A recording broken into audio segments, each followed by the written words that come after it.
The Blueprint of Behavior, Part 2, Episode D, The Receding Tide, Echoes in the Mud. There are two playgrounds in Mirat village, one on the west side and another on the east. The west side playground is lower than the east side, but it has thicker Durva grass. Because of this, the village elders decided that the east side playground should be used by everyone, while the west side is reserved for the younger children. This schedule has been followed for a long time. However, there is an unwritten rule. If the west side playground ever floods, they must all share the east side. Mofis noticed that the rainy season was arriving very quickly this year. Every day he saw the water rising in the western watersheds. While collecting a football from the splashing water on the field, he saw countless baby frogs jumping in the Durva grass. He didn't see their mothers. He only observed the young ones jumping along. The next day, they could no longer play there. They saw that 90% of the field was underwater, so they began sharing the east side playground. Until now, they have been able to walk to school. However, Mofis noticed that ants, rats, mice, snakes, and many other insects and spiders had fled the harvesting fields to take up residence at the edge of the open road. They left only 5 feet of space for people to move. He saw groups of ants floating on the water, drifting toward the road. There must have been thousands of them. Mofis thought that either they were coming from a long distance or they had started their journey too late. He worried that with the number of ants floating toward the road, they would block the remaining path for people by tomorrow or the day after. "What grade are you in?" someone asked. Mofis replied, "I am in class 6. "What is the name of your school?" Mofis replied again, "I study at Bandagara High School." So far, the water has not touched the road, but it plays very close to where they sit. If they reached out, they could almost touch it. They sit on the Durva grass on the raised soil road near the east side playground. Many people visit in the evening to watch the games, talk, and share stories. Mofis's team stopped their game. His elder brother, MD Shahjad, called him to go home as twilight approached. Suddenly, he heard another voice and saw Shri Biren Talukdar. Biren is older than Mofis, but they go to school together and are very good friends.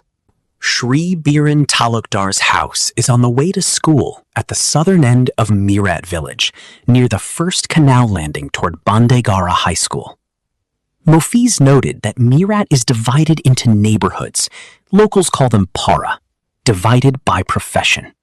Starting from the southern side of the Mirat, there is the Hindu religious fishermen's neighborhood, local people called Hawaldar Para, and another fishermen's neighborhood, religious in Muslim, called Dawapara.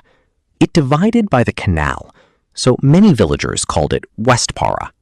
Other neighborhoods include Sardar Para, adjacent to Tati Para, because there living a few peoples who weaves cloth on a handloom, but local peoples called Jola Para.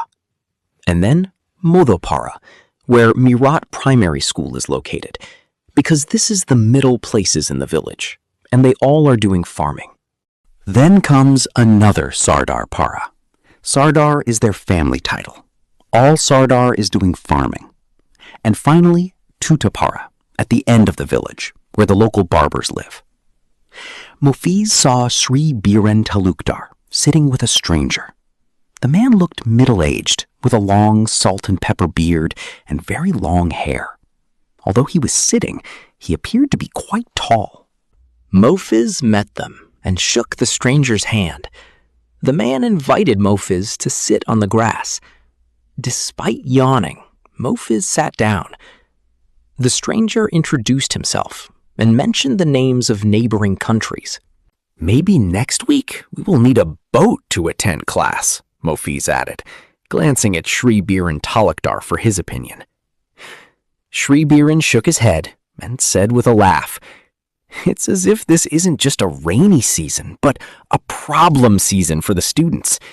Look, those 2 boats belong to Mofiz's family. Most of the time, they give 1 boat to the students for transport.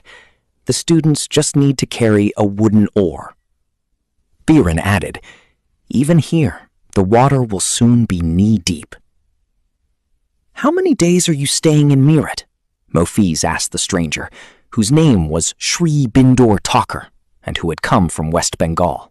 Near the playground, there are 5 corrugated tin-roofed shops. The shop owners had already lit their kerosene lamps. One villager, M.D. Kajam Sheikh, a seller of roasted nuts, fried grams, and peas, sat nearby. He has no competitors in the village. He lit a kerosene lamp that danced in the eastern wind. He placed small pieces of tin around the lamp, locally called a kupi, a simple wick lamp without a glass chimney. Mofiz said, "I have to go now. My brother is calling me.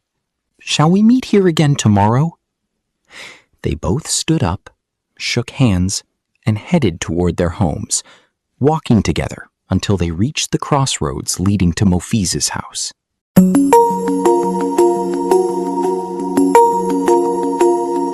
Reflection. The Blueprint of Behavior. Part 2.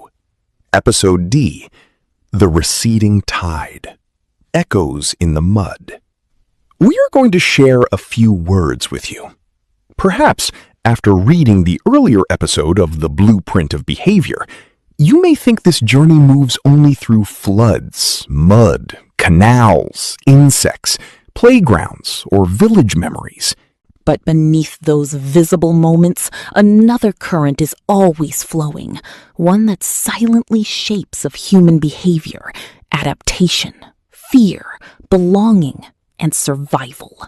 Remember, this episode does not simply tell the story of water rising around the Mirat village. It follows the slow movement of life as everything begins adjusting before the flood fully arrives. The children change their playground. Insects abandon the harvesting fields. Villagers gather on narrow roads above the waterline. An unseen tension quietly spreads through the environment. Do you think the real movement is only happening in nature? No, it is not. Yet it is also happening inside observation itself. As like the tide advances, every living thing begins searching for higher ground. Not only bodies, but inside of thoughts, habits, emotional instincts, and in his silent understandings between people. Much like echoes left behind in wet mud after the water withdraws, human behavior also leaves traces that cannot easily disappear. I am saying it again. As I said before, this journey will not stop here. And each episode continues carrying deeper layers of practical life and how to create emotional structure, environmental influence, memories with psychological response.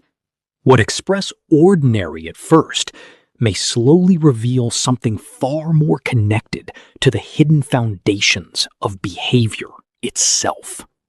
So wait for our last episode, E, of Part 2, is The Floating Path, Voices Between the Canals. Not in emptiness, but in quiet attention. Because the movement of this journey is already approaching through the receding tide, carrying echoes that perhaps were always present, but never fully noticed.